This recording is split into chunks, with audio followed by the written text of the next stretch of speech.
அனைவருக்கும் வணக்கம். தமிழ்நாடு மத்திய பல்கலைக்கழக தமிழ் துறை நடத்தும் தமிழ் அரங்கு ஓர் அறிமுகம் என்ற பொருண்மையில் நடக்கும் இணையவழி சான்றிதழ் பயிற்சியின் 4ஆம் நாள் இன்று. நண்பர்களே, இப்பொழுது பிரசன்னா ராமசாமி அவர்கள் தமிழ் நாடகங்களில் பெண்ணிய நோக்கு ஓர் அனுபவ பகிர்வு என்ற பொருண்மையில் உரையாற்ற உள்ளார். அம்மா அவர்கள் தனது 20வது வயதில் இந்த நாடக சூழலுக்கு வந்தார்.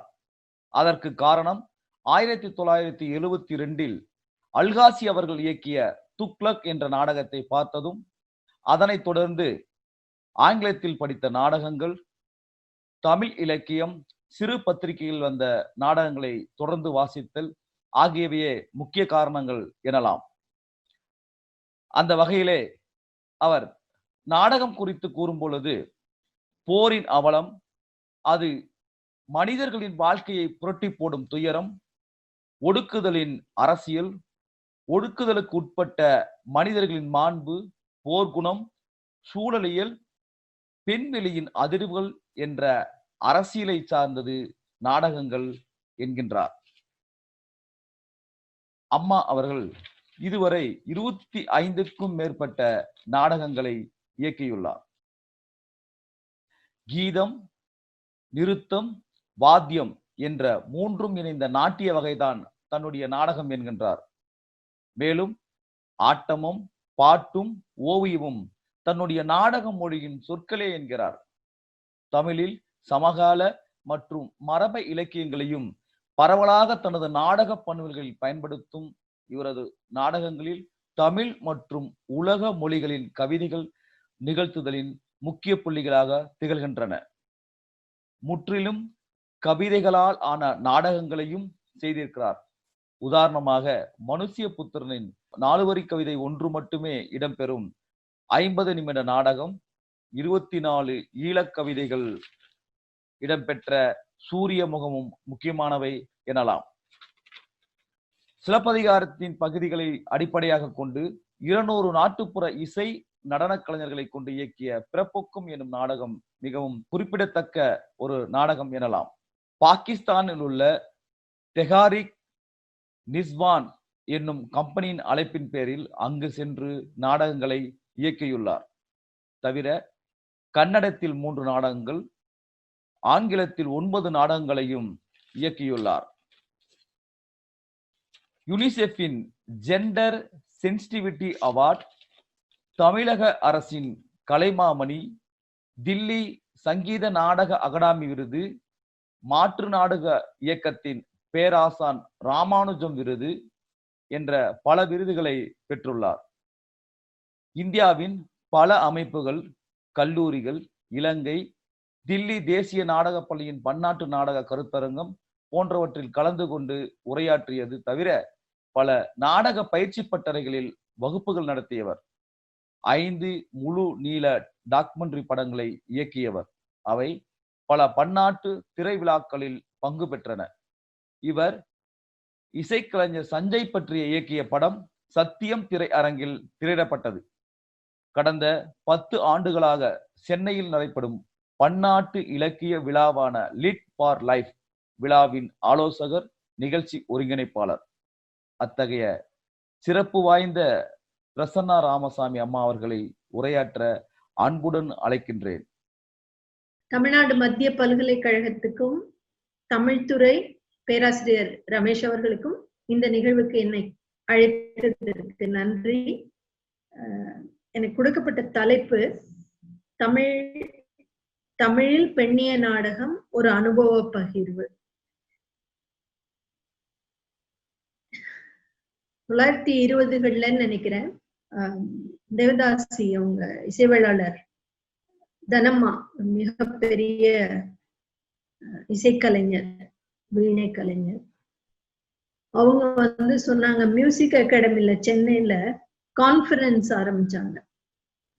அதாவது இசை நுணுக்கங்களை பற்றி பல்வேறு வல்லுநர்கள் விவாதிக்கிறது. அவங்க சொன்னாங்களா, என்ன அங்க மியூசிக் அகாடமில சங்கீதத்தை பத்தி பேசுறாங்களாமே அப்படின்னு. அந்த மாதிரி நாடகத்தை பத்தி இப்ப கொஞ்ச நாளா எல்லாரும் நாம பேசிட்டு இருக்கோம். அதுல இது ஒரு பகுதி. நாடகம் செய்ய வேண்டியது, பார்க்க வேண்டியது. ஆனா ஒரு சிக்கலான கட்டத்துல நாடகத்தோட இருக்கிற தொடர்பை யாரும் நாம விட்டுடக்கூடாது அப்படிங்கிற முனைப்புல நாடகத்துல ஈடுபடுற எல்லா கலைஞர்களும், அதுவும் குறிப்பா கல்வித்துறையில இருக்கிற நண்பர்கள் இந்த மாதிரி ஏற்பாடுகளை செய்யறாங்க. நல்லதுதான், பேசுவோம், பேசிப்போம். பெண்ணிய நாடகம்னு பேசுறதுக்கு முன்னால பெண்ணியோங்கிறத பத்தி, ஏன்னா இது பெரும்பாலும் மாணவர்கள் கேக்குறாங்க அப்படின்னு சொன்னார் அவர்.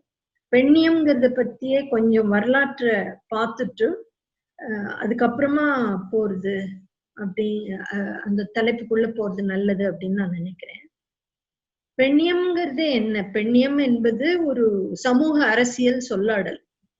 ஆணுக்கும் பெண்ணுக்கும், ஏன் இப்போ முப்பாலருக்கும்னு சொல்லலாம், நம்ம சம உரிமை, சமமான வாய்ப்புகள் எல்லாவற்றிலும், அகவாழ்வில் உறவு முறையில் உள்ள குடும்பம், திருமணம் போன்ற நிறுவனங்கள், புற வாழ்க்கையில சமூகம், அரசியல் களங்களில் சம நீதி உண்டு அப்படிங்கறத நிறுவற ஒரு விஷயம்தான்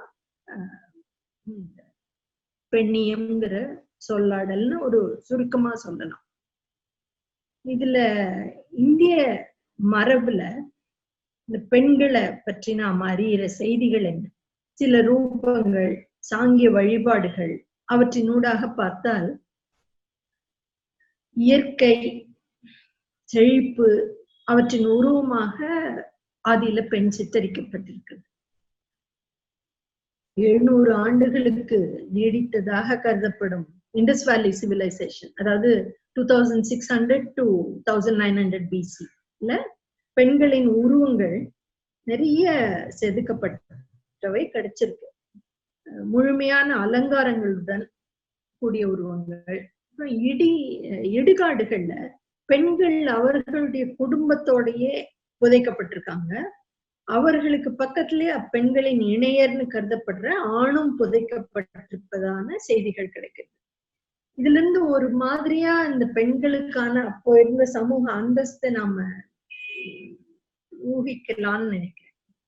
நாடெங்கிலும் வெவ்வேறு இடங்களிலிருந்து கண்டெடுக்கப்பட்டவற்றில் விதவிதமான யக்ஷிகள்னு சொல்லப்படுற பெண்ணுருக்கள் கிடைக்கிறது. இந்த தமிழ்நாடு தொல்லியல் துறையில பணியாற்றிய வல்லுநர் வேதாச்சலம் இந்த யக்ஷிகளை பற்றி எழுதுவது ரொம்ப சுவாரஸ்யமானது. முதல்ல கிராமங்கள்ல மக்கள் குழுக்களில் காவல் தெய்வங்களாகவும் இயற்கைக்கானவும் செழிப்புக்கானவும் மக்களால் உருவாக்கப்பட்டவை.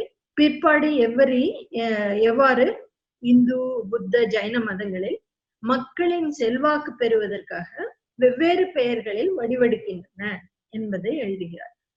இந்து மதத்தில் துர்க, பொன்னியம்மன், எல்லையம்மன், திரௌபத இப்படியெல்லாம் அழைக்கப்படுபவர்கள் எல்லாருமே ஒரு காலத்துல யக்ஷிகளின் பரிணாமம் தான் இவங்க, அல்லது பரிமாணங்கள் அப்படின்னு வச்சுக்கலாம்னு சொல்றாரு.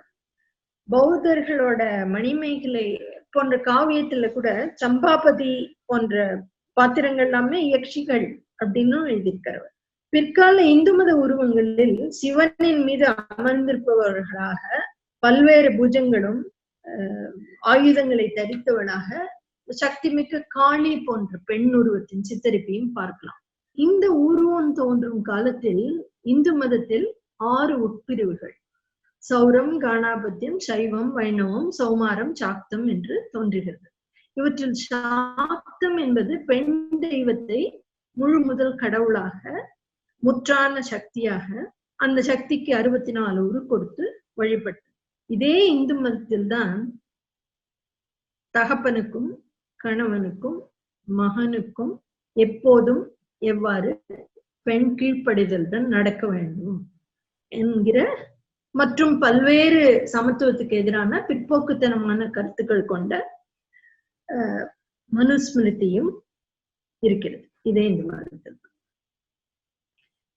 அதே நேரத்துல இந்து மத பழக்க வழக்கங்கள், பெண் தெய்வங்கள் அவங்க ஆற்றல் மிக்கவர்களாகவும் அப்படியெல்லாம் காட்டினாலும் அவங்கள உடலாலும் மனதாலும் தொடர்ந்து தற்காலத்திலே சிதைக்கிறத நம்ம பார்த்துட்டு இருக்கோம். எந்த ஒரு தெய்வத்தையோ அல்லது சாஸ்திரத்தையோ கிரந்தத்தையோ எதையுமே முன்னிலைப்படுத்தாத புத்த மதம் புத்தரின் முக்கியமான போதனையான தம்மம் ஆண் பெண்ங்கிற வேறுபாடு செய்யறது. சீலம், ஆன்ம பலம் அல்லது ஆன்மாவின் வளர்ச்சி, ஞானம் என்ற 3 கருதுகோள்களின் அடிப்படையில் 8 வழிகள் சொல்லப்படுகின்றன. இந்த 8 வழிகளும் முழுக்க முழுக்க ஒவ்வொருவரின் செயலில், ஒவ்வொருவரின் பொறுப்பில் அவரவர் கடைபிடிக்க வேண்டிய தர்மத்தை பற்றியது, சீலத்தை பற்றியது. இது தீதும் நன்றும் பிறர் தர வாரா அப்படிங்கிற அதோட பொருளா கூட நம்ம வைக்கிறோம். புத்தரின் பிரதம சீடரான ஆனந்தர் இந்த தம்மம், இந்த உபதேசத்தை புத்தர் செய்து முடிக்கும் போது கேட்கிறார், ஆண்களுக்கும் பெண்களுக்கும் இது பொதுவானதா? புத்தர், ஆமா, இது ஆண்களைப் போலவே பெண்களும் இதை கடைபிடிக்க முடியும், ஆண்களைப் போலவே பெண்களும் அப்படியான உயர்ந்த நிலையை அடைய முடியும், விடுபட்ட நிலையை அடைய முடியும் அப்படின்னு சொல்ற.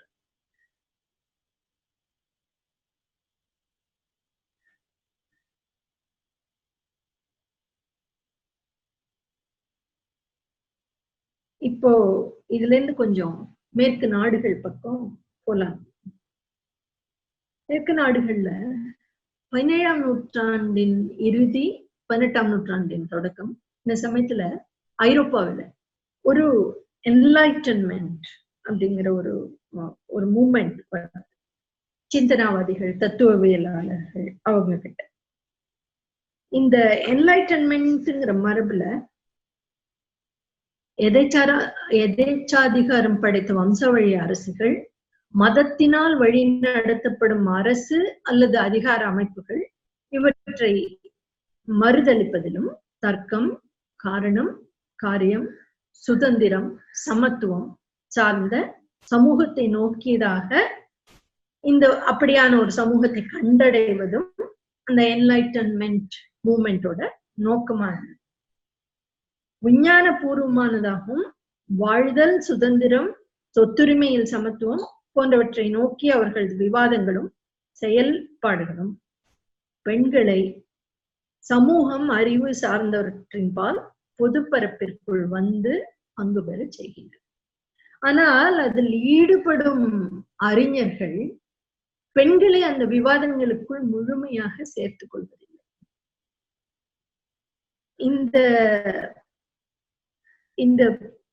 இந்த மாதிரி ஒரு வித்தியாசம் இருக்கு அப்படிங்கறத A Vindication of the Rights of Women அப்படிங்கறத தன்னுடைய நூலின் மூலமாக மரி ஓல்ஸ்டோன்பர்க் எழுதுறாங்க. இதத்தான் சிமோன் டி பூவா அப்படிங்கிற பெண்ணிய சிந்தனையாளர், இவங்க ஜான் பால் சார்த்தோட சேர்ந்து நிறைய வேலை செஞ்சவங்க, அவங்க 2 பேரும் இணையரா இருந்து சிமோன் டி பூவா தன்னுடைய செகண்ட் செக்ஸ் புக் புஸ்தகத்துல சொல்றாங்க, பெண்ணுரிமைக்காக பேனாவை எடுத்து வாதிட்டவர்கள் முதல் பெண்ணியவாதிகள் அப்படின்னு அவங்க குறிப்பிடாங்க. அது உண்மைதான். 1960கள்ல உலகத்துல பூரா சமூக வெளியில தீவிரமான அரசியலோட பல போராட்டங்கள் நடக்க ஆரம்பிச்சு. குறிப்பா சொன்னா ஐரோப்பாவில ஜெர்மனியில தொடங்குறது, அதாவது 2ஆம் உலக போருக்கு முன்னால இந்த நாஜிகளோட பல ஆட்கள் பல்கலைக்கழகங்களிலும் அதிகாரமிக்க ஜட்ஜ் போன்ற பதவிகளிலும் இருக்காங்க. இவங்கெல்லாம் ஆசிரியர் பதவி அதெல்லாம் இருக்கக்கூடாது அப்படிங்கறதுல முகிழ்க்கிறது அந்த போராட்டம். அது பலவிதமான சமத்துவத்துக்கான போராட்டமா ஐரோப்பா முழுக்க தீ மாதிரி பரவுது. அதே நேரத்துல கொஞ்சம் தள்ளி அமெரிக்கால சிவில் ரைட்ஸ் மூவ்மெண்ட், அப்புறம் லாட்டின் அமெரிக்கா, அந்த ஆப்பிரிக்கா, மற்ற கண்ட்ரீஸ்ல எல்லாம் காலனி ஆதிக்கத்தோட ஒரு முடிவு வருது. இந்த 60ல தொடங்கின ஒரு விஷயம் 70-80 வரைக்கும் அலையா வருது. அதனூடாகவே பெண்ணுரிமைக்கான, சமமான கூலிக்கான, சமமான வாய்ப்புகளுக்கான பல போராட்டங்கள் நடக்குது. எல்லாத்தையும் விவரமா பேச முடியாது. நான் அப்படி தொட்டுட்டு போறேன். அப்புறமா 90கள்ல தொடங்கி இன்னைக்கு வரைக்கும் பெண் விடுதலை போராட்ட குரல்கள்ல பல்வேறுபட்ட பிரிவுகள் இருக்கு, நிறப்பிரிவு இருக்கு, இனம். ஏன்னா ஒரு உலகம் பூரா ஒரே விதமான பெண்ணியமோ அல்லது பெண் விடுதலையோ சாத்தியம் இல்லை. எத்தனையோ பெண்கள் நினைச்சு பார்க்க முடியாத அளவு ஒடுக்குதலுக்கு உள்ளா இருக்காங்க. அதே சமயத்துல பல்வேறு பிரிவிலேஜஸ் உள்ளவங்களுக்கும் ஒடுக்குதல் இருக்கு. ரெண்டையுமே பேச வேண்டியிருக்கு. ஆனா ரெண்டையும் ஒரே தளத்துல வச்சு பேச முடியாது. அவங்க அதுக்கு கிழக்கு மேற்கு இப்படி எல்லாம் பல பல பல பிரிவுகள் இருக்கு. பொதுவா சொன்னா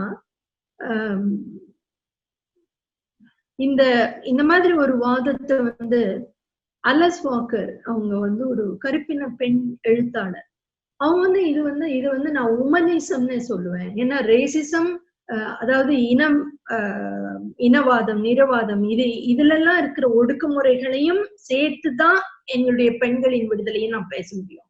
தனியா பெண்களுடைய விடுதலைன்னு மட்டும் பேச முடியாது. அது மிக சரியான விஷயம். அதாவது இப்போ இந்தியாவுல நம்ம எடுத்தோம்னா ஒரு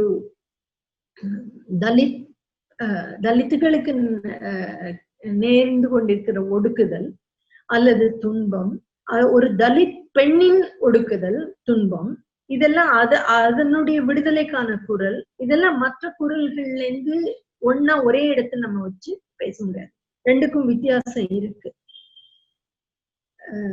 அவங்க எனிவே இதுல எல்லாம் பெரும்பாலான வைக்கப்பட்ட கேள்விகள், கொள்கைகள் என்னன்னா,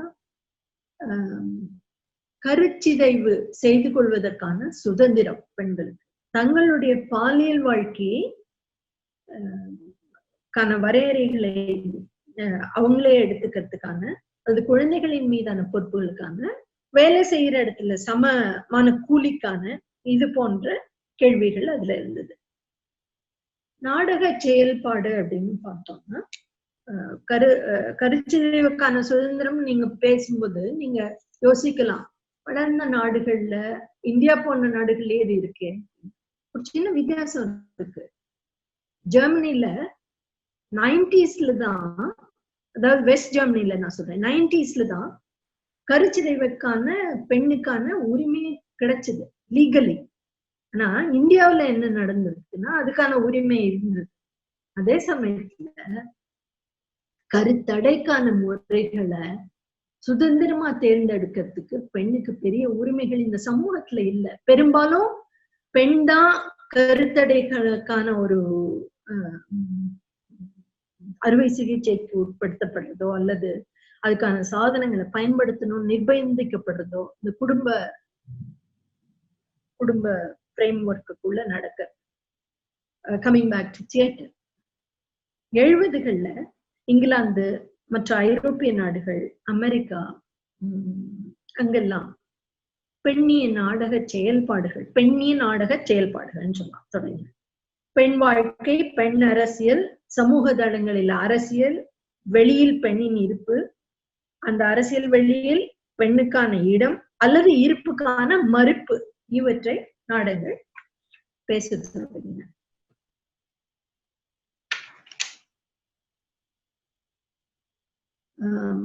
அந்த நாடகங்கள் பேச தொடங்குற ஒரு விஷயத்தோட ரொம்ப முக்கியமான இன்னொரு விஷயம் நடந்திருக்கு. What we call performance art.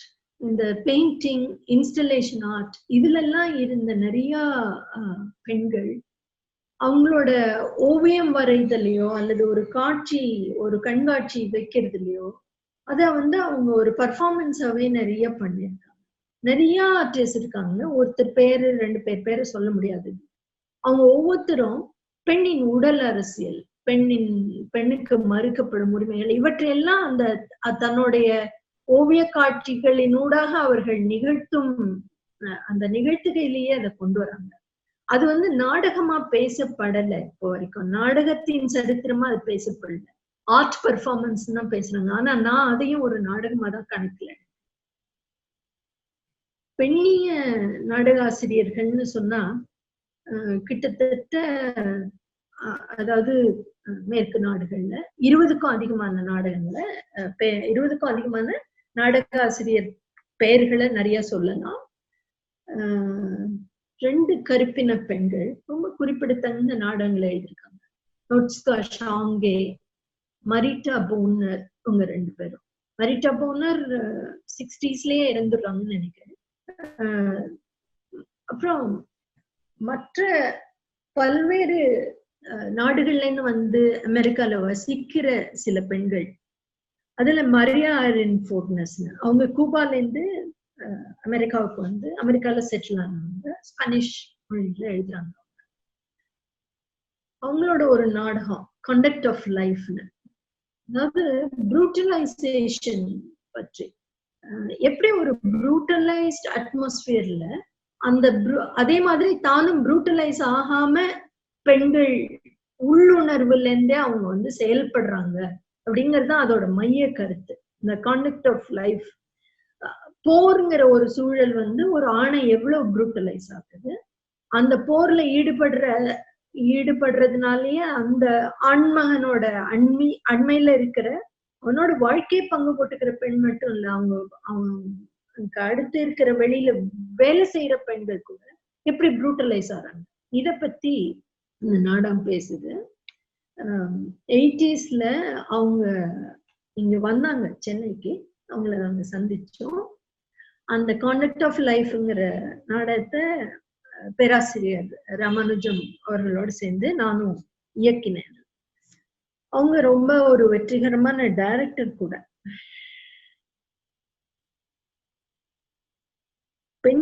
இந்தியாவில பெண்ணிய சிந்தனையோட செய்யப்பட்ட நாடகங்கள், சமூக அரசியல் செயல்பாடுகள், போராட்டங்கள் இவற்றின் பகுதியாதான் தோன்றுகின்றன. எல்லா இடத்துலயுமே சரித்திரத்துல அப்படிதான் ஆரம்பிக்கும். ஏன்னா பொதுவான ஒடுக்குதலுக்கு எதிரான வாதங்களோட தானே சேர்ந்து ஒரு தனிப்பட்ட ஒடுக்குதலையும் பேச முடியும். 1907லயே ஸ்வர்ணகுமாரி அப்படின்னு பெங்காலில அவங்க வந்து டகோரோட சிஸ்டர் அல்லது கசின் நினைக்கிறேன், அவங்க எழுதியிருக்காங்க ஒரு நாடகம். அது வந்து பெண் எதிர்கொள்ளும் பிரச்சனைகளை பேசுது. அதே மாதிரி இந்திய விடுதலை போர் சமயத்துல இருந்த இப்டா குழுவுல நிறைய பெண்கள் பங்கு பெற்றிருக்காங்க. இந்தியாவிலேயே இந்த பிரிட்டிஷ் அரசுக்கு எதிரான விடுதலை போர் நடக்கும்போதுதான் பெண்கள் பல்வேறு இடங்கள்ல வெளியில வராங்க. அது ஒரு பெரிய நிகழ்வு. அது இந்த பெண்ணிய சாய்வு கொண்ட அல்லது பெண் வாழ்க்கையை பேசிய சொல்லணும் நாம நினைச்சா இந்தியாவுல வீதி நாடகங்கள் தான். இந்த இடத்துல நாம ஒண்ணு ஞாபகம் வச்சுக்கணும். வீதி நாடகம்ங்கிறது வெறும் நாடகம் இல்லை, அது ஒரு அரசியல் செயல்பாடு. அது வீதி நாடகத்தை ஒரு வடிவமா நாம பேச முடியாது. வீதி நாடகம் ஒரு முக்கியமான அரசியல் செயல்பாடு. அந்த வீதி நாடகங்கள் மூலமா பெண் பிரச்சனைகளை பேசின நாடகங்கள் எதெல்லாம் பேசுதுன்னா, வரதட்சணை, பெண் கருக்கொலை, பெண் கல்வி மறுப்பு, குடும்பத்துக்குள் பெண்ணுக்கு நிகழும் வன்முறை, இதெல்லாம் பேசிச்சு. அந்த ஜனநாட்டிய மஞ்ச் நிகழ்த்தின ஔரத்னு ஒரு நாடகம், அதுல ஒரு முக்கியமான நாடகம் ஞாபகம். இந்தியாவுல பெண்ணிய நாடக செயல்பாடுங்கிறத நான் இன்னொரு விதமாவும் பாக்குறேன்.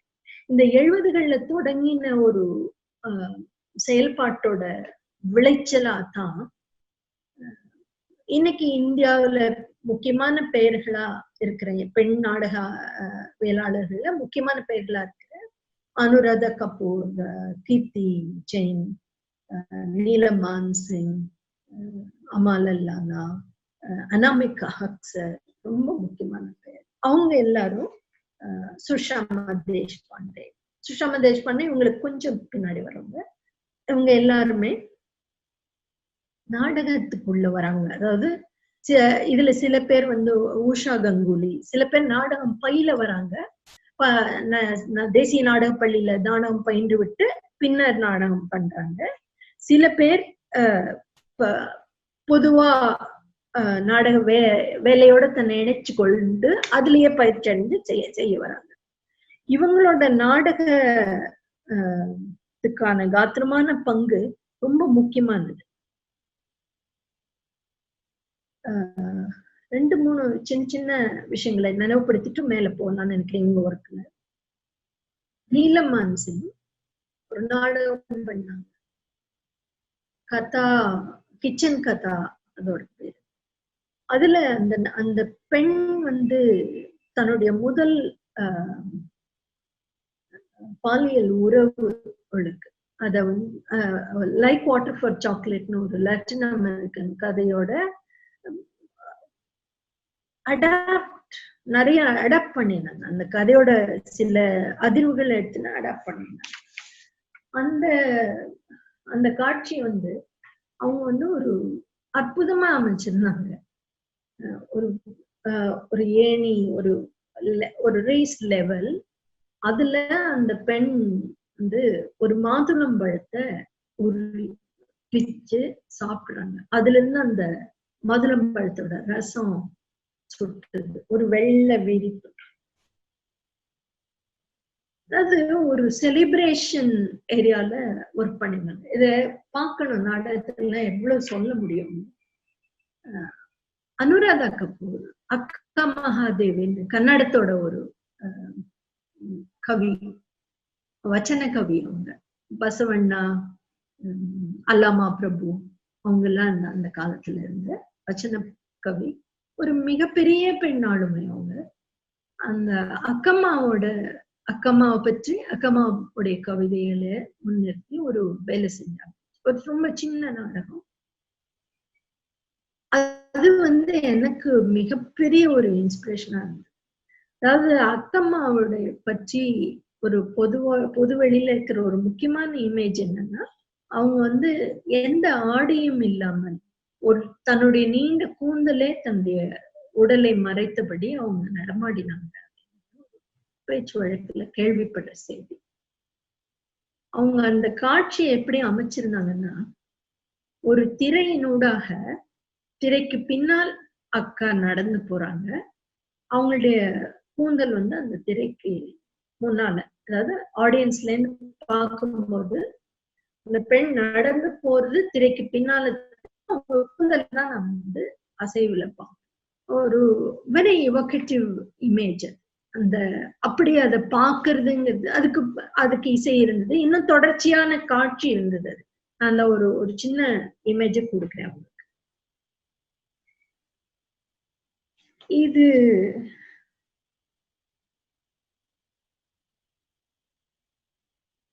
அதுக்கு அடுத்த தலைமுறையா வெவ்வேறு பகுதிகள்ல, அஸ்ஸாம்ல ரோபிஜித்தோ நல்ல வேலை செஞ்சிட்டு இருக்காங்க. கேரளால ஷைலஜா ரொம்ப ரொம்ப முக்கியமான நாடகத்தை ஒரு பெரிய இயக்கமாவே அவங்க வேலை செஞ்சிட்டு இருக்காங்க. சஜிதா சில ஒற்றையாள் நாடகங்கள் நடத்திட்டு இருக்காங்க. நிறைய நாடகம் நடக்குது. அடுத்தது இப்ப நம்ம தமிழ்நாட்டுக்கு வரலாம். 80கள்ல தொடங்குறது தமிழ்நாட்டுல பெண்ணிய நாடகம்னு நாம சொல்லக்கூடியது 80கள்ல தொடங்கும். தமிழ்நாடுல நடந்த முயற்சிகள், பெண்ணிய நாடகங்கள், பெண்ணியம் சார்ந்த நாடகங்கள் அப்படி பேசலாம். இதுக்கு முன்னால சொல்லிட்டு இருந்த அந்த நீலம்மான் சிங், அவங்க அனாமிகா, அனுராதா, அதுல ஒரு சின்ன இன்னொரு தகவல் சொல்லணும்னு நினைக்கிறேன். ஊர்வஷி பூட்டாலியான்னு ஒரு ரொம்ப புகழ்பெற்ற பெண்ணிய இலக்கிய பதிப்பாளர் இருக்காங்க. முதல்ல அவங்க காளின்னு நடத்திட்டாங்க, ஜுபான்னு நடத்திட்டாங்க. அவங்களோட ஒரு பிரிவினை, இந்திய விடுதலை போருக்கு அப்புறம் இந்தியா பாகிஸ்தான் பிரிவினையின் போது நடந்த நிகழ்ச்சிகள், அதுல பெண்களுக்கு நடக்கிற விஷயங்கள் முக்கியம். இது ரொம்ப இலக்கியமா சில பேர் ரொம்ப பிரமாதமான லிட்ரேச்சர் இருக்கு. சரதசம் மண்டோடும். உர்வஷி எழுதினது ஒரு और कितने टुकड़े, எத்தனை துண்டுகள். அத கீர்த்தி ஜெயின் ஒரு பிரமாதமான நாடகமாக்கினாங்க. கிட்டத்தட்ட 40-50 நடிகர்கள் இல்ல ஒருவேளை இன்னும் கூட இருக்கணும். அவங்க அத அந்த பிரிவினையும் போது நடக்கிற விஷயங்கள் அதனால எங்களுக்கு நினைவுகிறது. எல்லாத்தையும் வடிவத்துக்குள்ள அவங்க கொண்டு வர விதம், விளையாட்டுகள் மூலமா. அதாவது ஒரு பெரிய துயரமான சம்பவங்கள் நடக்கும்போது கூட வேற என்னென்ன நடக்கும் சுற்றி, அது ஒரு பெரிய அனுபவம். அந்த நாடகம் அது பார்க்கணும், பார்த்தாதான் புரியும். இப்போ தமிழ்நாட்டுக்கு வரலாம். இப்ப எல்லா தகவலுமே நான் சொல்றதுல தமிழ்நாட்டை பொறுத்த வரைக்கும் சரி, இந்தியாவை பொறுத்த ஒரு ஒண்ணு நேரம், இன்னொன்னு விடுபடல்கள் இருக்கலாம். இது என்னுடைய எத்தனத்துக்குள்ள என்னுடைய நினைவுக்குள்ள இருக்கிறத ஓரளவு நான் சொல்லியிருக்கேன். இங்க தமிழ்நாட்டுல 80கள்ல வேலை தொடங்குறவங்க யாரெல்லாம்னு பார்த்தா கலைராணி, மங்கை, நான், பிரீத்தம் சக்கரவர்த்தி.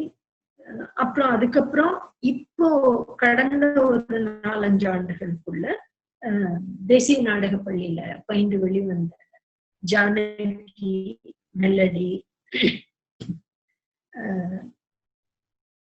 கல்வி துறையில தான் அதிகமா அறியப்பட்டா கூட இப்ப பிரேமா ரேவதி அவங்க சமீபத்துல சில வேலைகள் செய்திருக்காங்க. எல்லாருடைய படைப்பும் அதோட நீரோட்டத்துல அதுல பொதுவான கூறுகளை பார்க்கலாம். என்ன செய்யறாங்கன்னா, எல்லாருமே ஏற்கனவே நிறுவப்பட்ட கருத்தாக்கங்களை கட்டுடைக்கிறது, சரித்திரத்திலும் தொன்மத்திலும் இறுகி போன பெண் பிம்பங்களை மீட்டுருவாக்கம் செய்து கேள்விக்குள்ளாக்குது, சரித்திர அரசியல் நிகழ்வுகளை தொன்மங்கள்ல கூறப்படுறத, புராணங்கள்ல கூறப்படுறத மீள்கூறல், கேள்விக்குள்ளாக்குதல், இந்த மாதிரியான வேலைகள். இந்த மாதிரியான ஒரு சட்டகத்துக்குள்ள எல்லாரும் செய்யற வேலையுமே அடக்கலாம். பாண்டிச்சேரி நாடக பள்ளியில ஜீவா படிச்சாங்க, அவங்களும் சில வேலைகள் செஞ்சாங்க. ராமானுஜம் சாரோட வெறியாட்டத்துல ஒர்க் பண்ண காந்தி மேரி சில வேலைகள் செஞ்சாங்க. நான் அவங்க தனியா செஞ்ச வேலைகள்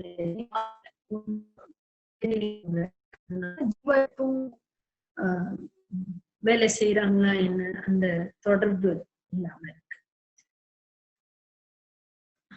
பிரீத்தம் சக்கரவர்த்தி அவங்க செஞ்சதுல நான் பார்த்தது 2 நாடகம். 2மே ஒற்றை பாத்திரமா அவங்க செஞ்சது.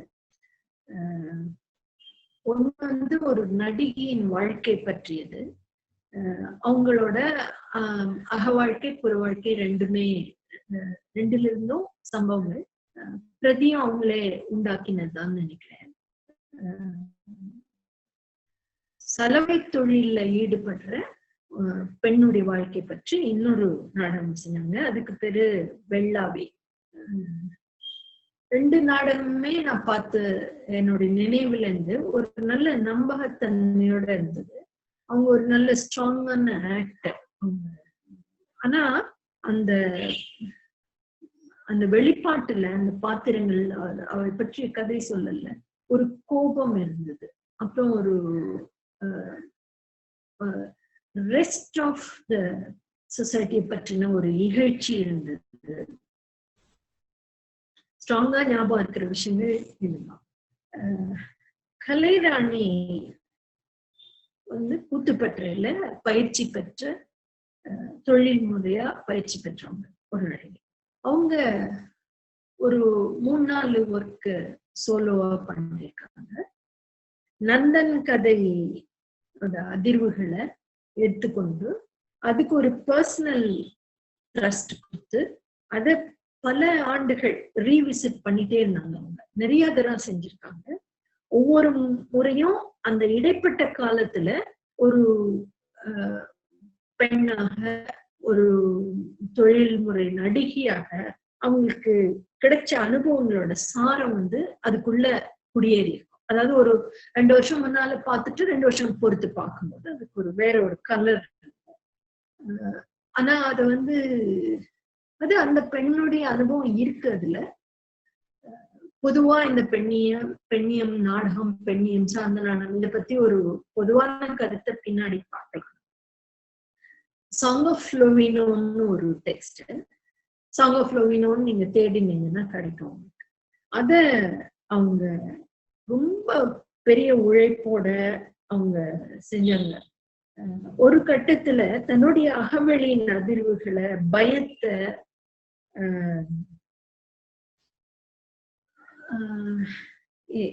இயலாமைய, வெறுமைய, மற்றவர்களோட தனக்கு இருக்கிற உறவுகளோட சிக்கல்கள் எல்லாத்தையும் சேர்த்து ஏறத்தாழ ஒரு ஓவியம் மாதிரி இருந்தது.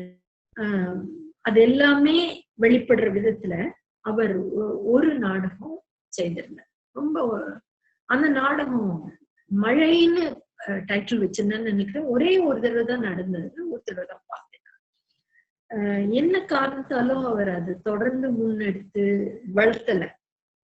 உணர்ச்சி, நடிப்பு, அவர் அதுல பகிர துடித்த செய்திகள் எல்லாமே ரொம்ப உண்மையா எழுச்சியுடன் வெளியிட்ட. என்னை பொறுத்த வரைக்கும் அவர்ல பார்த்ததில்ல, எனக்கு ரொம்ப பக்கத்துல வந்த ஒரு நாடகம். மகாபாரத கதையோட சிகண்டிய முன்னிறுத்தி அதற்கு பின்புலமான அம்பா, அம்பிகா, அம்பாலிகா அவர்களுடைய கதையோட அம்பையோட கதையா ஒண்ணு பனித்தி இவங்க எழுதினாங்க. நாவல்ஸ் அப்படின்னு காஞ்சிபுரம் பக்கத்துல ஒரு நாடக வடிவம், நாட்டிய நாடக வடிவம் இருக்கு. அதுல தொழில் படுற உஷாங்கிற ஒரு அற்புதமான நடிகை, அவங்க நடிச்சாங்க அந்த பிரதிய. அவங்க மங்கை வந்து அதை நெறிப்படுத்தி. அதே நாடகத்தை பார்த்திபராஜா, ப்ரொஃபசர் பார்த்திபராஜா, அவர் சென்ற ஆண்டு லண்டன்ல அவர் அந்த நாடகத்தை நடித்தார். இது ஒரு எல்லாருக்கும் தெரிஞ்சிருக்கும், மகாபாரதம் படிச்சவங்க சிகண்டியோட பாத்திரத்தை. MS சுவாமிநாதன் ஃபவுண்டேஷனோட ஆதரவுல மங்கை ஒருங்கிணைத்த நாடக பட்டறைகள்ல பெண் சிசுக்களை பத்தி ரத்தி பார்த்லோம்னு அவங்க ஒரு பெரிய ஆக்டிவிஸ்ட் அண்ட் ஆர்டிஸ்ட், வெளியில அவங்க ரொம்ப பிரபலமான ஒரு அறியப்பட்டவங்க. அவங்க வந்து அவங்களோட வழிகாட்டுதல்ல நடந்த ஒர்க் ஷாப், அதன் மூலமா பச்சை மண்ணுன்னு ஒரு பெண் சிசு கொலையை பற்றின நாடகம். அது அந்த NGO சர்க்கிள்ஸ்ல நிறைய தடவை நடந்தது. அந்த சமயத்துல அத பார்த்தேன்னா பார்க்கலையான்னு கூட எனக்கு ஞாபகம் இல்லை. ஆனா அதை பத்தி அது நடந்த அந்த ப்ராசஸ் எனக்கு ஞாபகம். அவங்க ரத்தி இங்க வந்து இருந்து வேலை செஞ்சாங்க. பிற்பாடு அதே மாதிரி அவங்க ஒருங்கிணைத்த இன்னொன்று ராமானுஜம் அவர்கள் உருவாக்கின அவருடைய நெறியாளர்களில் பெற்ற மௌனபுரம் அப்படிங்கிற அந்த 2 நாடகமும் பெண்ணிய அரசியல் சட்டகத்துக்குள்ள அமைக்கப்பட்டவைன்னு சொல்லலாம். சில ஆண்டுகளுக்கு முன்னால கீதாவோட அவங்க எழுதின சுடலேமா நெறியாளர்கள் பிரேம செய்யற பெண்ணை பற்றிய நாடகம் நான் பார்க்கல. ஆனா ரேவதியின் நடிப்புக்காகவும் நாடகம் சொல்ற செய்திகளுக்காகவும் பெருமளவு இந்த நாடகம் பாராட்டப்பட்டது. நாடகம் அந்த கம்யூனிட்டி. ஒரு வருஷம் முன்னாடி பிரேமா ரேவதி இன்னொரு நாடகம் பண்ணாங்க, ஒரு கொடும் அழகு அப்படின்னு அதுக்கு பேர் வச்சிருந்தாங்க.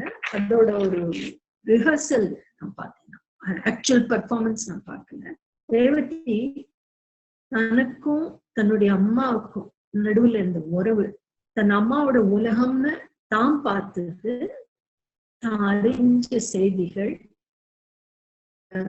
அது எல்லாத்தையும் அவங்க தன்கிட்ட பேசினது எல்லாத்தையும் உணர்வு ஓட்டத்தோட ஒரு நனவோடைன்னு சொல்லலாம்ல, அந்த மாதிரி ஒரு கதை கூறல், கதையாடல் அப்படிப்பான சட்டகங்களுக்குள்ள பாத்திரமாவும் வெளியில நின்னும் நிகழ்த்தின நாடகம்னா அந்த குடும் அழகு. அதுக்குள்ள ஒரு தியேட்டரிக்கலா அத டிரான்ஸ்சென்ட் பண்றதுக்கு அவங்க அதை புஷ் பண்ணி அந்த முயற்சி வந்து எனக்கு ரொம்ப இன்ட்ரெஸ்டிங்கா இருந்தது.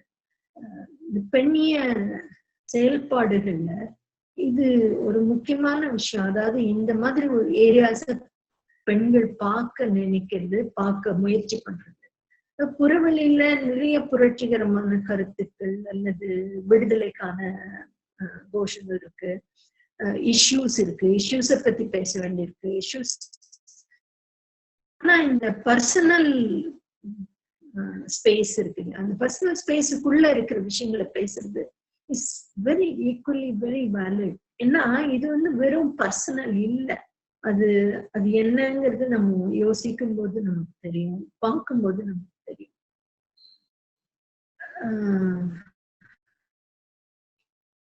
மெலடி டார்கஸ் வந்து தூத்துக்குடி துப்பாக்கி சூடு சம்பவத்தை பத்தி அவங்க பள்ளியில ஒரு நாடகம் பண்ணதா சொல்லியிருக்காங்க. அதுக்கப்புறம் இன்னொன்னு போன வருஷம் அந்த திரைப்பட விழா நடந்தது சென்னையில, அதுல ஒரு சின்ன நாடகம் பண்ணாங்க. அந்த நாடகத்தோட பிரதி என்னன்னா, தெலுங்கானா ஸ்ட்ரகிள்ல இடம்பெற்ற ஒரு தெலுங்கானா பெசன்ட் ஸ்ட்ரகிள்ல இடம்பெற்ற ஒரு பெண்ணோட ஒரு சின்ன கதை கூறல் அப்படின்னு சொல்லலாம். இத வந்து பிரளயன் தான் எழுதினார். அதாவது 2018 நான் ஒரு நாடகம் வந்து அது டெல்லிங் ஸ்டோரிஸ். அது இந்தியாவின் விவசாயிகளின் வாழ்க்கை பற்றி பேசுறது, விவசாயிகளுக்கு கடந்த ஒரு 25 வருஷமா நடக்கிற தற்கொலைகள் அதெல்லாம் பற்றி அவங்களோட பற்றி எல்லாருமே பேசுறது வாழ்க்கை. அதனூடாக இந்தியாவோட பெசன்ட் ஸ்ட்ரகிள்ஸோட ஹிஸ்டரி ஒண்ணு இருக்கு இல்லையா. சம்பாரன் இண்டிகோல ஆரம்பிக்குது, தெலுங்கானா ஸ்ட்ரகிள் இருக்கு, பெங்கால்ல ஒண்ணு நடந்திருக்கு தெபாகா ஸ்ட்ரகிள். அந்த மாதிரி அந்த ஸ்ட்ரகிள்ஸோட சில சில பகுதிகள்ல அந்த நாடகத்தினும் கதையோட 2 ஸ்ட்ரகிள்ஸ் இந்த தெலுங்கானா அந்த பகுதியை நான் தான் பிரளயன்கிட்ட எழுதி கொடுக்கும்படியா கேட்டேன். அவர் எழுதி கொடுத்தது அது ஒரு ஒரு பெண் ஒரு நாள்ல நடக்கிற சம்பவத்தை சொல்ற மாதிரி அவர். அதுக்குள்ள இருந்து நான் மற்ற நடிகர்களும் பேசுற மாதிரி சில சில பாடல்கள் சில வசனங்கள் எல்லாம் சேர்த்து விரிவுபடுத்திருந்தேன். ஆனா அவர் எழுதியிருந்த அந்த பகுதி வந்து ரொம்ப ஸ்ட்ராங்கான ஒரு அந்த மூமெண்ட்ல, அந்த தெலுங்கானா ஸ்ட்ரகிள்ல நக்சலைட்டா இடதுசாரியில இருக்கிற ஒரு பெண் எப்படி ஒரு ஆர்மியோட அந்த ராணுவ வீரனோட போராடி அவனை வீழ்த்துறா அப்படிங்கறத பத்தி. என்னுடைய நாடகத்துல அந்த பகுதியில மற்ற விஷயங்கள் நிறைய வந்திருந்தா கூட அந்த ஆளை வந்து நான் ஒரு நடிகரை கொண்டு வந்து காட்டவே இல்லை. ஏன்னா நான் என்ன நினைச்சேன், அவன் வந்து நிறைய பேரை ஒரு ஒற்றை அடையாளத்துக்குள்ள இருக்கக்கூடாது அப்படின்னு நான் நினைச்சேன். நிறைய பேரு வந்து அது பிரதிநிதித்துவப்படுத்தணும். அப்புறம் இந்த ஆக்சிடென்ட் நடந்த இடத்துல அந்த மாதிரி இடத்துல அந்த சாக்பீஸ் டிராயிங் போடுவாங்க இல்லையா, அந்த கீழே விழுந்த ஆளை சுத்தி அந்த மாதிரி ஒரு டிராயிங் ஆக்கிடுறேன் அவனை. அந்த நடிகை அந்த மாதிரி ஒரு டிராயிங் வரைஞ்சு அந்த டிராயிங்கோட தான் அவங்களோட சம்பாஷணை எல்லாம் நடக்குது. அந்த அடையாளத்துக்குள்ள அது வீழ்த்தப்பட்டதுங்கிறத காட்டுறதுக்காகவும் நான் அந்த சாக்பீஸ் அடையாளத்தை பயன்படுத்தினேன். ஒரு ஒற்றை அடையாளத்துக்குள்ள அடைக்க கூடாதுங்கிறதுக்காகவும், மேலும் அது ஒரு பெரிய நாடகம், அந்த பெரிய நாடகத்துக்குள்ள அது ஒரு சின்ன பகுதி. மெலடி ரொம்ப இன்ட்ரெஸ்டிங்கான இன்னொரு take of the same text பண்ணினாங்க. அதாவது சாண்ட்விச் தியேட்டர்னு ஒரு முறை இருக்கு. ரெண்டு பக்கமும் ஆட்கள் இருந்தா கூட நடுவுல போயிட்டு வருது. அந்த மாதிரி அவங்க ஒரு ரொம்ப நல்ல அவங்க ஒரு ஓவியரோட அவருடைய நண்பரான ஒரு ஓவியர். அதுக்கான அதை நீங்க செட்னு சொல்லலாம், ப்ராப்பர்னு சொல்லலாம், அது நாடக மொழியில எது வேணா சொல்லலாம். ஆனா அதுக்கு அத ஒரு நாடகத்தின் களமா ஆக்கிருந்தேன்.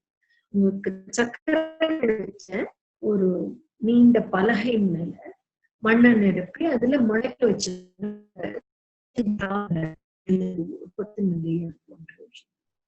அதையே நிலமாவும் தான் நகர்கிற நிலப்பகுதிகளாகவும் அதை அவங்க பயன்படுத்தினாங்க. அவங்க அந்த ஒரு பகுதியை மட்டும் செஞ்சாங்க. அது ஒரு விதமா ஒரு ஃபெமினிஸ்ட் டிஸ்கோர்ஸ்க்குள்ள போறதுக்கான நிறைய சாத்தியங்கள் அதுக்கு அந்த செய்திருந்த விதத்துக்குள்ள வந்துடுது. அது இன்னும் பெருசாக்க முடியும், செய்ய வாய்ப்பு, ஐ மீன் அதுக்குள்ள அது பாசிபிலிட்டிஸ் இருக்கு, பொட்டென்ஷியல் இருக்கு அப்படின்னு நான் நினைக்கிறேன்.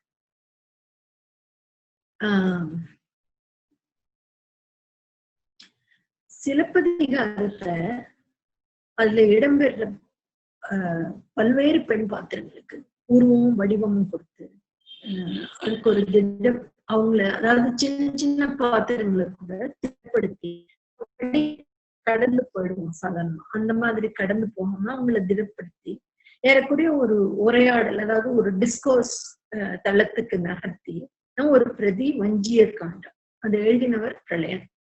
பெண்ணிய வாசிப்புங்கிற அளவுல இது ரொம்ப முக்கியமான ஒரு பிரதி. அது நிகழ்த்துதல் அவரே இயக்கின ஒரு நிகழ்த்துதல் பார்த்தேன்னா,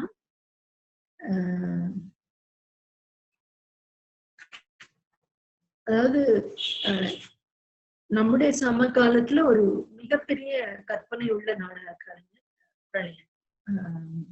எனக்கு ரொம்ப மதிப்பு உண்டு அவர் வேலை விட. அது எல்லாத்தையும் ஞாபகம் வச்சிருந்தா நான் இப்ப இந்த விஷயத்த சொல்றேன். காட்சியா, அதனால அந்த நாடகத்துல காட்சி அமைப்பு, நாடக வடிவம் எல்லாமே ரொம்ப செம்மையா இருந்தது. அதாவது it was very good theater, very brilliant theater. ஆனா எனக்கு அது ஒரு முழுமையான பெண் குரலா ஒலிக்கல. ஒரு ஆண் செஞ்சதுனால இல்ல, அவரோட பிரதியில அந்த பெண் குரல் இருக்கு, அதுவும் அந்த ஆண் எழுதினதுதான். ஆனா அதுக்கு அந்த நிகழ்த்துதலுக்கு ஒரு ஆண் அதுல இருந்து களையப்படல. போன வருஷம் அவர் முற்றிலும் பெண்களை வச்சு காஷ்மீர்ல இருக்கிற பெண்களை பற்றின ஒரு நிகழ்ச்சி, ஒரு நாடகம், சின்ன நாடகம்னு அந்த கவிதைகளை வச்சு செய்திருக்கார். ஆனா அதை நான் பார்க்கறதுக்கான வாய்ப்பு கிடைக்கல. புதுச்சேரி பல்கலைக்கழகத்துல நாடகம் பயின்று அங்கே இருக்கிற கோபியோட 2 நாடகங்களை நான் பார்த்திருக்கேன். அவரோட வேலையோட அரசியலுக்குள்ள பெண் வாழ்க்கை, அதாவது அல்லது பெண் தன்மையின் கூறுகள், பெண் அரசியல் ஏதோ ஒரு விதமா பொதிஞ்சிருக்காது. அது விவரிச்சு சொல்றதுக்கு அவருடைய நான் பார்த்த நாடகத்தை ஒவ்வொரு காட்சியா எடுத்துன்னு பேசணும், அதுக்கான நேரம் இங்க இல்லை. அதாவது ஒரு feeling it doesn't come out of nowhere, it comes from certain way of presentation or something. Anyway, Jyotirao புலேயும் சாவித்ரி பாயும் 2 பேரும் இந்த கேக்குறவங்க கேள்விப்படலைன்னா நீங்க போய் தேடி பாருங்க கூகுள்ல. ஏன்னா இப்ப நான் அவங்கள பத்தி சொல்ல ஆரம்பிச்சா அதுக்கு ஒரு அரை மணி நேரம். அவங்க 2 பேரும் முன்னெடுத்த கல்வி வேள்வி, அது ஒரு கல்வி வேள்வின்னு தான் நான் பாக்குறேன். பற்றி நான் சாவித்ரி பாயை படிக்கிறேன் அப்படிங்கிற நாடகத்தை நேரடியா பெண்ணியம் பேசிய நாடகம் கோபி செய்தது அப்படின்னு சொல்லணும். அந்த நாடகத்துக்குள்ள பிரதியில பெண்ணியத்துக்கான கூறுகள் இருந்தது. அதை இயக்கியிருந்த விதத்துல அந்த நெகிழ்வு தன்மை, நிறைய விஷயங்கள் இருந்தது. ஆனா அந்த நாடகத்தோட வடிவம் மேல அவருக்கு இருந்த பெரிய அக்கறை இல்லை. அது ஏதோ ஒரு விதத்துல அந்த பாத்திரத்தின் சுதந்திரத்துக்குள்ள கொஞ்சம் குறுக்கிட்டது. அதாவது it had too much to do, too many things. இது ஒரு ஓரத்துல வைக்க வேண்டியதுதான். ஆனா ரொம்ப முக்கியமான நாடகம்.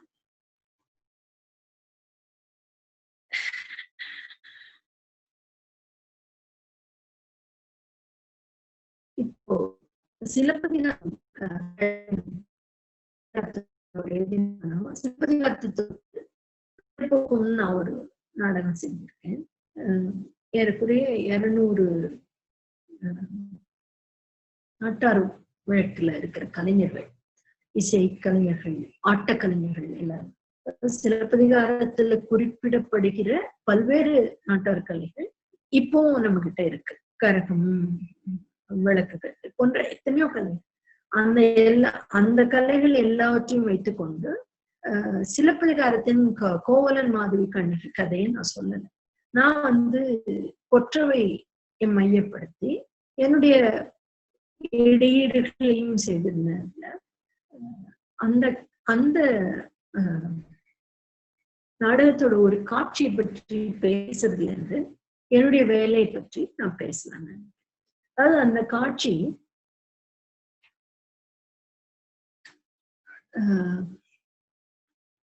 போருக்கு அப்புறம், அதாவது கொற்றவைய கூப்பிட்டு இவங்க கொற்றவை வராம இருக்காங்க.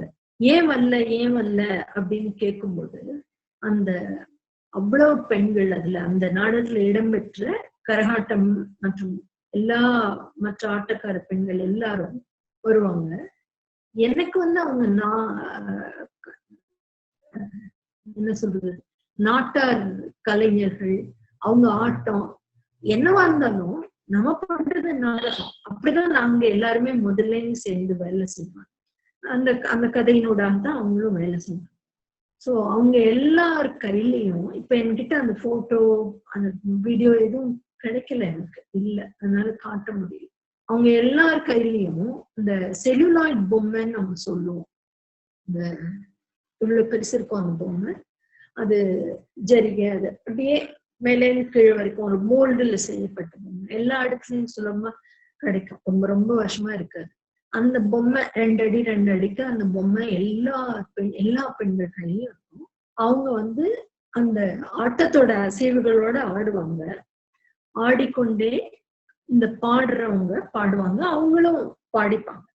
அதுக்கு ஒரு கவிதை ஐயா வாகை பூச்சூடி மாமன்னன் வருகையிலே ஊர் கூடி வரவேற்கும் வாத்தியங்கள் இசைப்பாடும் தென்னவனை மன்னவனை தேர் கொண்டு அழைக்கையிலே முத்துமணி மரகதமே ஒன்ன மட்டும் காணலியே கண்வலிக்க தேடுறேனே என் செல்லமே நீ வருவாயோ பொங்கி எழும் வாழ்த்தொழியில் என் ஒப்பாரி கரைதையா எனக்கு ஒரு விடை சொல்லி போவாயா நீ வீரன்னு சூரன்னு உவை முழுக்க பவனி வர நாடு பிடித்து பறைசாற்ற படை திரட்டி போனாயோ பெத்த மனம் பித்தாகி கதறும் போது கேட்கலையோ உன் கோட்டைக்கு கல்லாக என் கண்மணியை கொண்டு போனாயோ ஐயா வெற்றியோடு வாரவனே 10 மாசம் சுமந்தவன பார்த்து பார்த்து வளர்த்தவன முகம் பார்த்து கடித்தவள தேனாட்டம் நினைச்சவள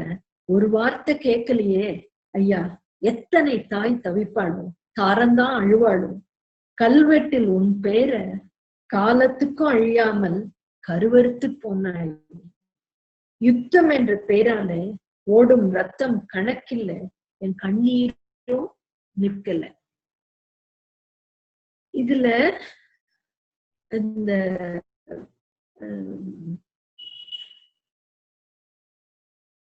இது ஒரு சிலப்பதிகாரம், ஒரு செவ்வியல் பிரதி, அதுக்குள்ள நாட்டார் வழக்குல இளைஞர்களை கொண்டு வரணும், அப்படி ஒரு நாடகம் போடுறோம்.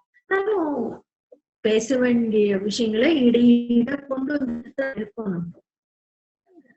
அதுக்கப்புறம் இந்த தெருக்கூத்து கலைஞர்கள் தான், அவங்கதான் இதோட நினைக்கிற நரேட்டர்ஸா வருவாங்க. அவங்க இன்னும் ஏன் இன்னும் கொற்றவை நம்ம இவ்வளவு நேரமா கூப்பிட்டு வரவே இல்லையே அப்படின்னு கேட்கும்போது, ஆமா காட்டெல்லாம் அழிச்சிட்டோம், நம்ம எங்கிருந்து தரக்கூடும் வண்ணமும் சுண்ணமும் தன்னமும் காந்தமும் சாந்தமும் அப்படின்னு நினைச்சிருப்பாங்களோ? காட்டை எல்லாம் கொண்டு ஒழித்தார்கள் இவர்கள், அந்த கோபத்துல இருக்கிறாடோ கொற்ற. இப்படி போகும் அது. இந்த பெண்ணியம் என்னோட நாடகங்கள் பற்றி பேசும்போது பெண்ணிய அரசியல் பேசுறது எந்த அளவு முக்கியமோ அந்த அளவு நாடக வடிவத்திற்கும் பெண் தன்மை பெண் நோக்கு வேணும்னு நான் நினைக்கிறேன். இதை எப்படிலாம் நம்ம அச்சீவ் பண்றோங்கிறது ஒரு விஷயம்.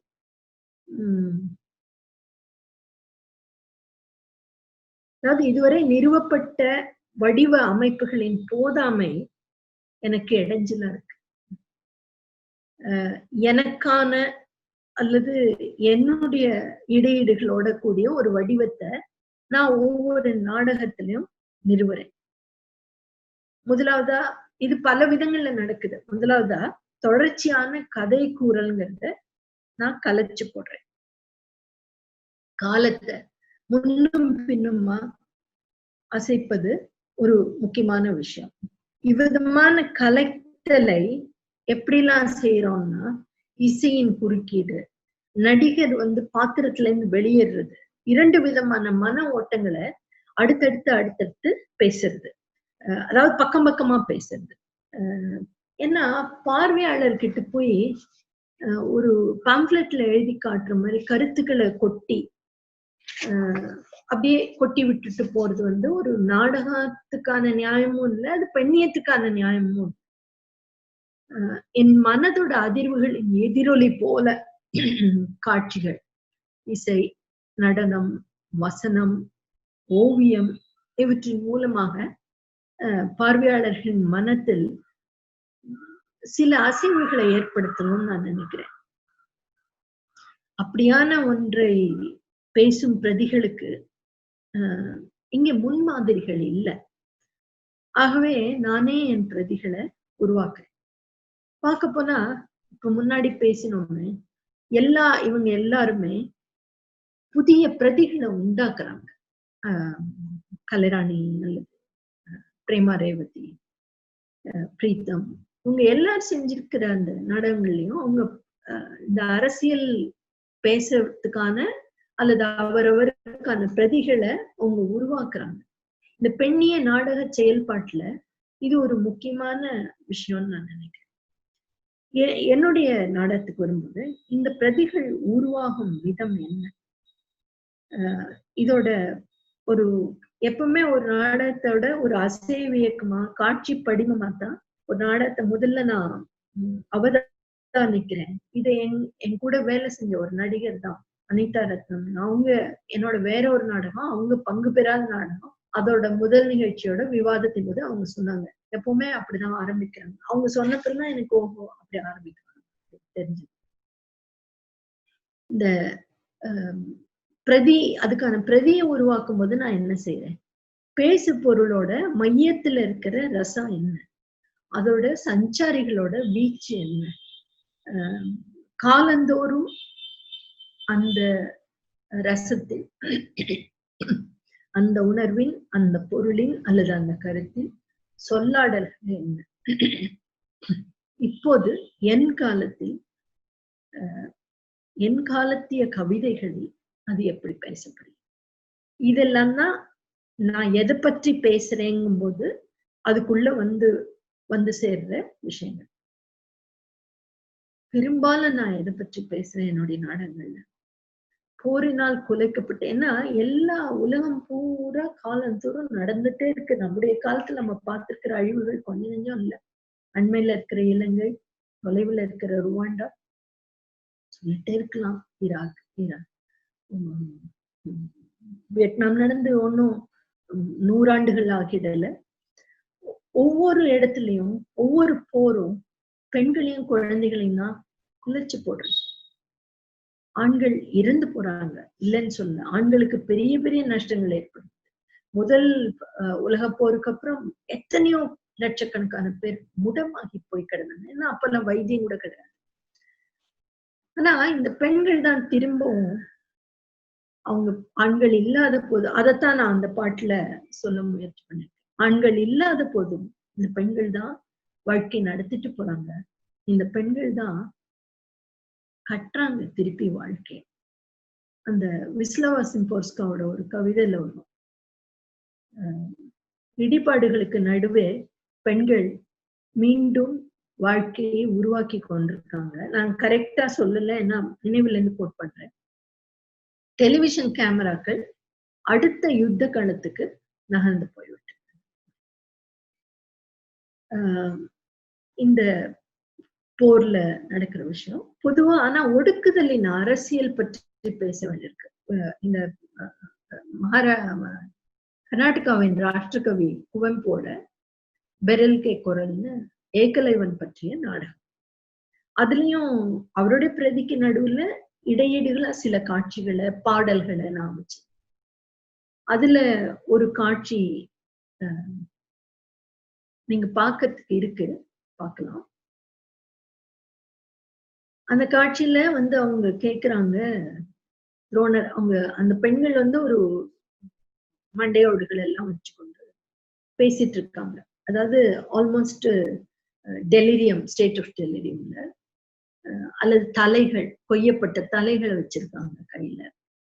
கேக்குறாங்க, என்ன இந்த துரோணருக்கு மட்டும் அதிகமா தெரிஞ்சிருக்கும்னு எப்படி நம்புறாங்க எல்லாரும்? காட்டுலயே ஒவ்வொரு நிமிஷமும் டிஃபென்ஸுக்காக இருந்த ஏகலைவனுக்கு தெரியாத துரோணருக்கு தெரிஞ்சிருக்கும். ஏகலைவன் கத்துண்டதுங்கிறது ஒரு கட்டுக்கதையா. அப்போ இன்னொரு பெண் சொல்றாங்க, இந்த வசனங்கள் நான் தான் எழுதுறேன். இன்னொரு பெண் சொல்றாங்க, நிச்சயமா துரோணருக்கு அதிகமா தெரிஞ்சிருக்கும். ஏன்னா ஏகலைவனுக்கு அது வாழ்க்கை முறை, அவசியம் இல்லாத போது அவன் கொல்ல மாட்டான். துரோணருக்கு போர் தந்திரங்கள் அத்தனையும் தெரிஞ்சிடும். ஏன்னா நாடு பிடிக்கிறதும் இன்னொருத்தர் வீழ்த்துறதும் தான் அவங்களுடைய முக்கியமான பயிற்சி முறை. அதுல இருந்து அடுத்த ஒரு இடைவெளி வரும்போது, இந்த சியால்த்துங்கிற செபிந்தியன் அமெரிக்க ஜனாதிபதிக்கு எழுதின கடிதத்துல இருந்து ஒரு 5-6 வரிகளை இவங்க பேசுறாங்க. ஏன்னா அந்த நாடகம் மொத்தத்தையுமே நான் ஆதிவாசிகள் கிட்ட இருந்து எப்படி நிலம் பிடுங்கப்படுகிறது அப்படிங்கிற அந்த தளத்து மேலதான் அதை முதலேந்து கட்டி எழுப்புறேன். அவங்க அந்த 4 பெண்களும் அந்த வசனங்களை, அந்த செவ்வேந்திய தலைவன் சியால்த்தோட வரிகளை தங்களுடைய பேச்சா அவங்க வசனமா சொல்றாங்க.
The bear, the deer, the bear, the deer, and the birds. These are our brothers.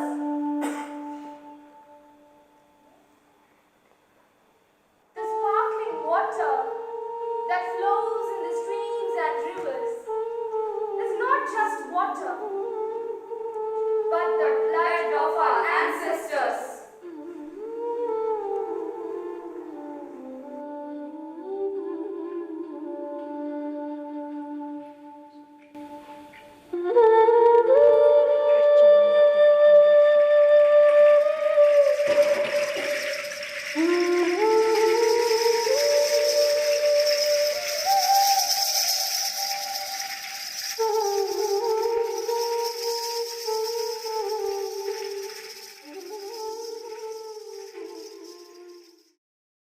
ஒரு காட்சி இந்த பக்கம் பக்கமா விஷயங்கள் வைக்கிறதுங்கிறது ஒரு காட்சியை நான் படிச்சு காட்டலாம்னு நினைக்கிறேன். ஒரு காட்சியை வேற ஒரு காட்சியை விவரிச்சு சொல்றேன்.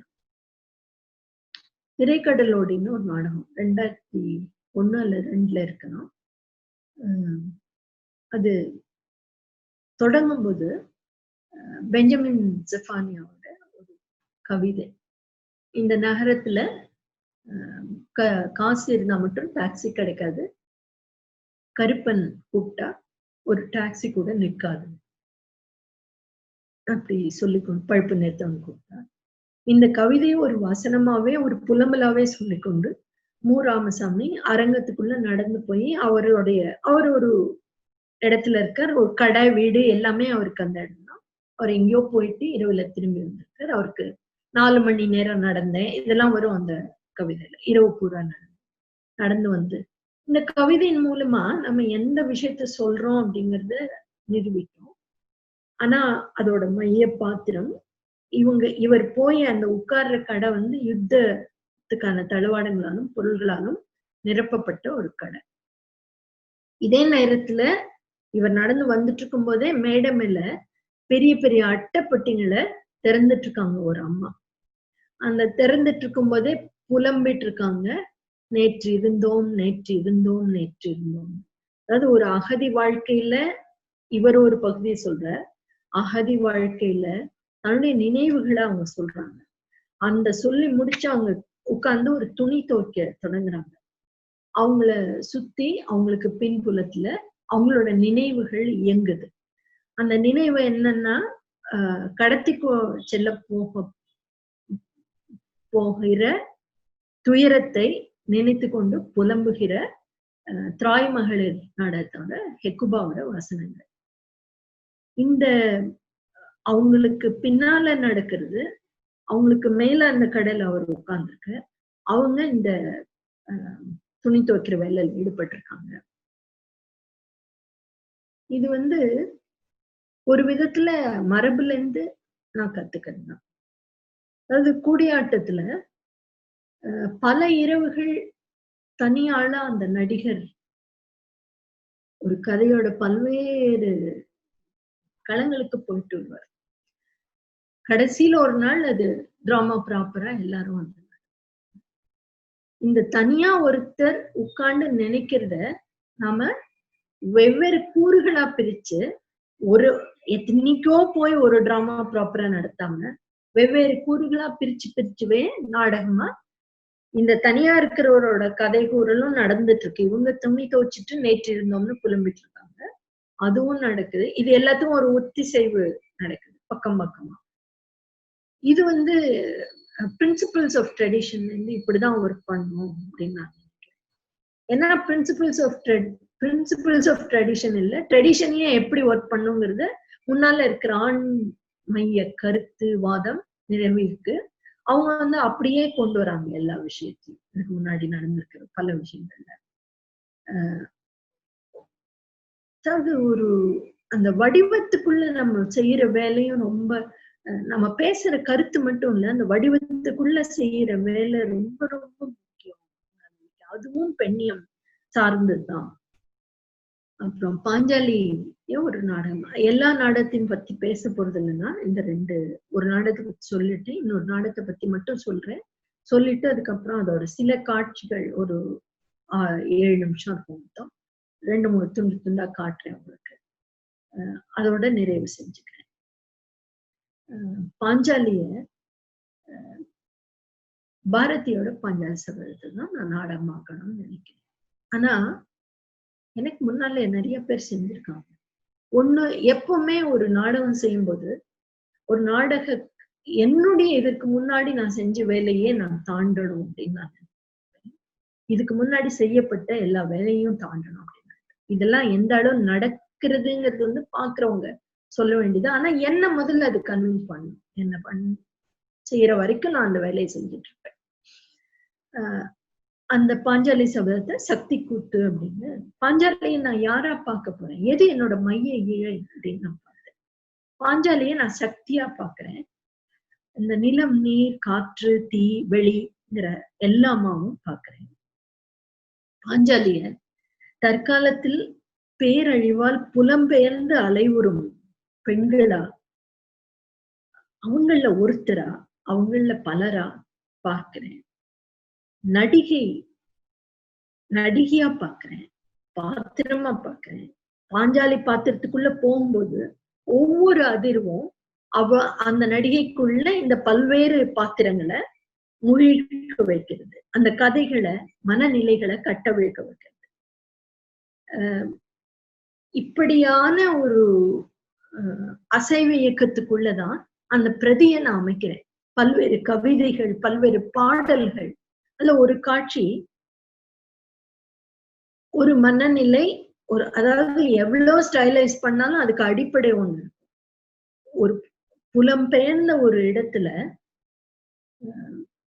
ஒரு மகளை அல்லது மகனை ஒரு இடத்துக்கு கூட்டிட்டு போறாங்க அந்த அம்மா. அப்ப என்ன நடந்திருக்கும் அப்படின்னு இந்த பாஞ்சாலியா நடிக்கிற நடிகை நினைச்சு பாக்குற மாதிரி. இது வந்து இந்த தொடர்ச்சியில ஒரு இடத்துல வருது. அதை மட்டும் நான் சொல்றேன்.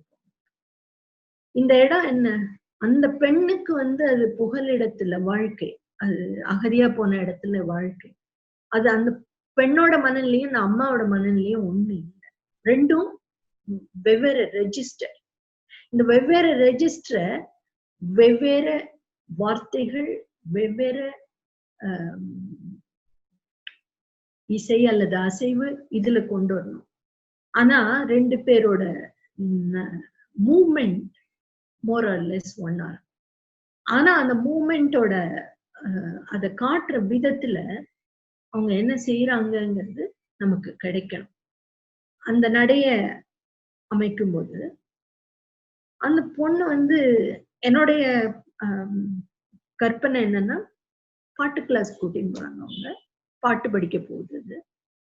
அந்த பொண்ணு இந்த சிந்தையம்மா அந்த பாட்டை பாடி, நம்ம பாட்டை பிராக்டிஸ் பண்ண ஞாபகப்படுத்திக்கோங்க. ஆனா அவங்க வந்து படிக்கிறாங்க, படிக்கல. அவங்க மனசுல நடக்கிறது, அது நாடகமா இருக்கனால வாசனமா வருது. ஔவையோட கவிதை வரிகளை. உண்மையா சொல்ல போனா தமிழ்நாட்டுல மட்டும் இல்ல, இந்தியாவிலேயே பெண்ணிய நாடகம்ங்கிற ஒரு வகைமைக்குள்ள, அதாவது ஒரு ஒரு கபரேன்னா இந்த துணி போட்டு எடுத்து போட்டு ஆடுறது இல்ல, பெரிய அரசியல அப்படியே நேரடியா பேசுறது, அந்த மாதிரி மேற்குலகில வரையறுக்கப்பட்ட சில வடிவங்கள் இருக்கு இல்லையா, அதுக்குள்ள இருக்கா அப்படின்னு கேட்டா எனக்கு தெரியல. ஆனா காத்திரமான செயல்பாடுகள் இருக்கு, சின்ன சின்ன அளவுல இருக்கு. ஏன்னா ஸ்டேட் சப்சிடி கிடையாது, எந்த விதமான சப்போர்ட்டும் இல்லாத ஒரு சூழல்ல தியேட்டர் பண்ணும்போது சூழலியல பற்றி நிறைய பேசுறேன் நான் என்னோட நாடகங்கள்ல. இதெல்லாமே முக்கியமான பெண்ணிலைவாதம் தான் நான் நினைக்கிறேன்.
தொய்த்த ஆடை உலரும் வரை மறைப்பினில் நிற்கும் பெண்கள். அகதி முகாம்களில் மாற்றுடையின்றி தொய்த்த ஆடை உலரும் வரை மறைப்பினில் நிற்கும் பெண்கள்.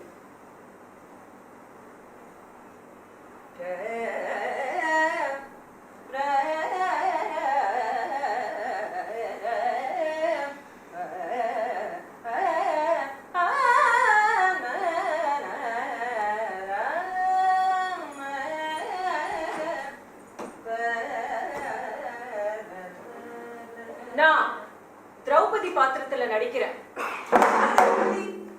திரௌபத மகாராஜா வளர்த்த யாக தீயிலே பிறந்தவள்.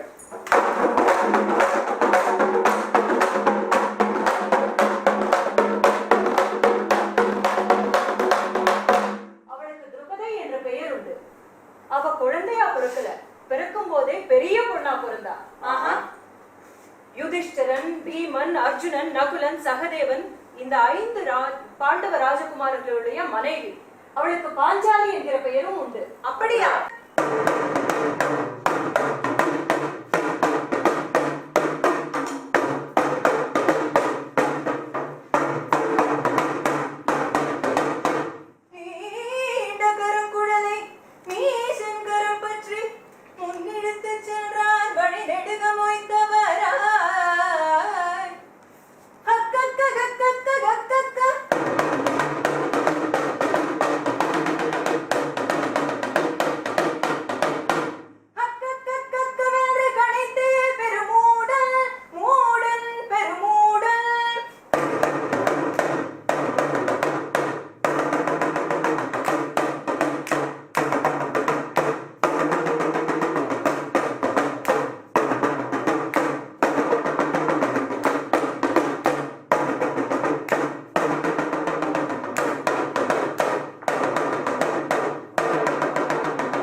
ராஜா, மந்திரி, பிரதானி, ஆடுறவங்க பாடுறவங்கன்னு 1000 பேர் இருக்கிற சபையில ஒருத்தன் திரௌபதியை புடிச்சு இழுத்துட்டு வர்றான். அவ போய் நின்னை எவரும் நிறுத்தடா என்பதுல இருந்து நியாயம் கேட்கிறா. அந்த குடும்பத்துக்கு பெரியவர்னும் தியாகின்னும் இருக்கிறவர்கிட்ட போய் கேட்கிறா. அவரு சொல்றாரு, இது செய்யறதுக்கு அவங்களுக்கு நியாயம் இருக்கு. நீ கேட்டதுனால நானும் கேட்கிறேன். ஆனா இது என்னால தடுக்க முடியாது. நமக்கும் எல்லா ஊரும் சேர்ந்து பெரிய சபை ஒண்ணு இருக்கு. அங்கே கூட பெரியவங்க உள்நாட்டு அரசியல், வெளிநாட்டு கொள்கைன்னு வியாக்கியானம் சொல்றாங்க. எல்லா காலத்திலையும் இந்த மாதிரி பெரியவங்க இருக்கத்தான் செய்யறாங்க.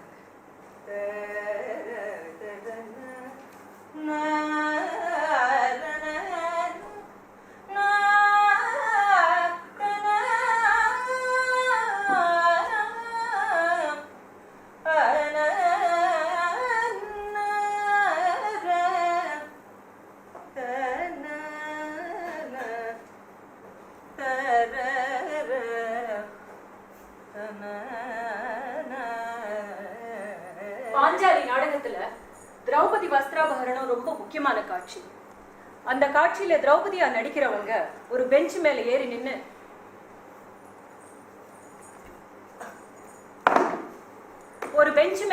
நின்னு நாராயணா நாராயணான்னு கூப்பிட்டுட்டு இருப்பாங்க. உள்ள இருந்து 7-8 புடவைங்க முடிச்சு போட்டபடி விட்டுட்டு இருப்பாங்க. இந்த பக்கம் துச்சாதனனா நடிக்கிறவரு அந்த புடவையில இழுத்துக்கிட்டே இருப்பாரு. இழுக்க இழுக்க எட்டாய் வருகுதேன்னு பாடுவாரு. இழுக்க இழுக்க எட்டாய் வருகுதே,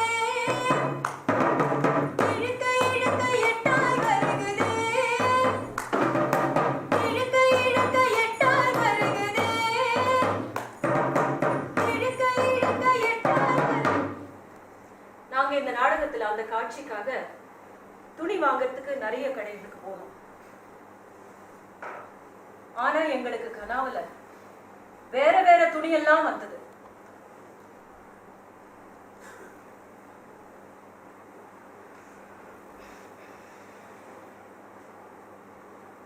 பத்து வருஷ யுத்தத்துக்கு அப்புறம் பலிகடாவு மாதிரி 10 வயசுல இருந்த பாலிக்சேனாவை கிரேக்க படையாளிகள் பலி கொடுத்தாங்களே, அப்போ அவ இந்த துணியை தான் போட்டிருந்திருப்பாளோ.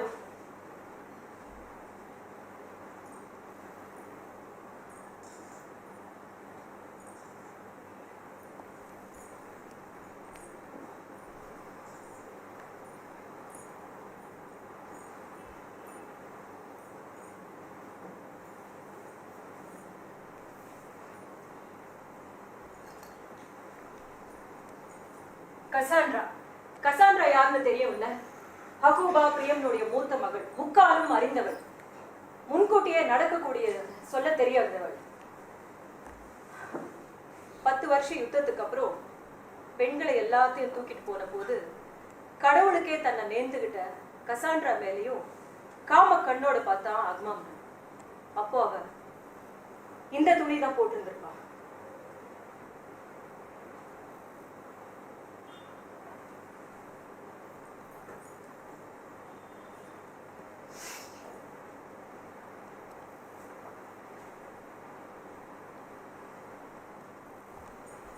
ஜூயிஷ் கஸ்டம் ஒண்ணு இருக்காமே, இறந்து போனவங்களுக்கு அதுக்கு முந்தின நாள் போட்டிருந்த துணியை அவங்கள அடக்கம் பண்ணும்போது கூடவே வச்சு அடக்கம் பண்ணுவாங்களாம்.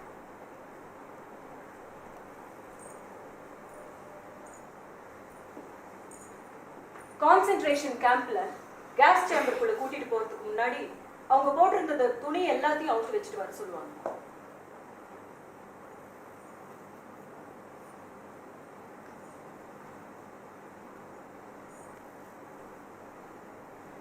வல்லுறவுக்கு உட்படுத்தப்பட்டு சின்ன பின்னமாகி போன பெண்களுடைய உடம்ப போஸ்ட்மார்ட்டம் பண்ணி அப்பா அம்மா கிட்ட கொடுக்கும் போது அவங்க போட்டிருந்த துணியையும் துண்டு துண்டா கொடுப்பாங்களோ.